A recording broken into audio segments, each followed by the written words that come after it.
Hey everyone, thanks for joining us for the Crosswalk Devotional Podcast. Over the years, our editorial team at crosswalk.com has written these devotionals, observing truths we see at the intersection of faith and life. We're thrilled to offer them to you now in podcast form. To get all of these episodes straight to your phone each week, just subscribe on iTunes or wherever you get podcasts. To find more devotional content like this, just visit us at crosswalk.com.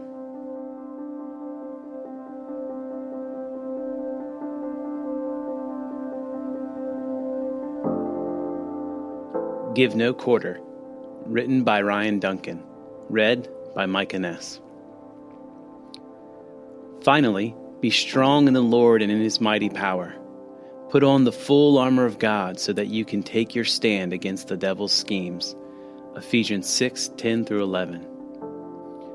This week, my small group started a new series on minor characters in the Old Testament. I have to say it's been pretty interesting. There are so many characters in the Old Testament whose stories often get overlooked, like Jephthah, one of Israel's judges, or Rizpah, who defended the bodies of her slain family. The person I ended up researching, though, was Josiah, who ruled Jerusalem as king for 31 years. 2 Kings opens by saying Josiah did what was right in the eyes of the Lord, a rare feat for most of Israel's kings. But then it shifts gears and talks about how Josiah discovered the long-lost book of law in God's temple. After deciphering the book and realizing his people have turned away from God, Josiah went on a complete rampage. Just listen to the passage. He did away with the pagan priests appointed by the kings of Judah to burn incense in the high places of the towns of Judah and on those around Jerusalem, those who burned incense to Baal, to the moon, and the sun, to the constellations, and to all the starry hosts.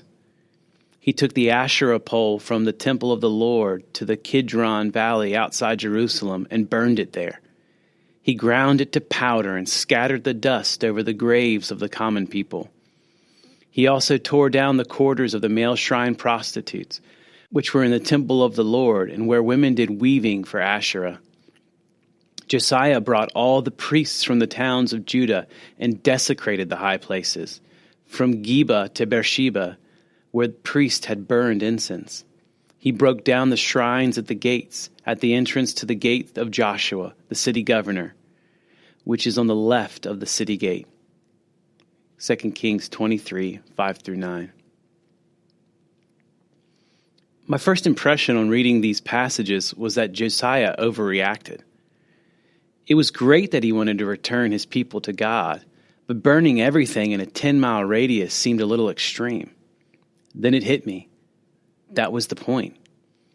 To God, sin is a cancerous tumor that must be cut out of your lives completely. Maybe you're a guy who's fallen into the grip of pornography, or a girl who can't stop putting others down through gossip. We tell ourselves these things are just human weakness, and they don't mean anything. But God will never approve our guilty pleasures. Christ's grace has given us a way to battle sin, and in this unseen war, the winner takes all. So if you're ready to fight, remember to put on the armor of God and give the devil no quarter. Intersecting faith and life. Are you allowing yourself to compromise with sin? Consider how this is affecting your relationship with Christ. For further reading, 1 Peter 1:8. Hey listeners, thanks for joining us for the Crosswalk.com devotional podcast. To get all of our episodes straight to your phone during the week, subscribe to this podcast on iTunes or wherever you listen to podcasts. To find more devotional content like this, head over to crosswalk.com.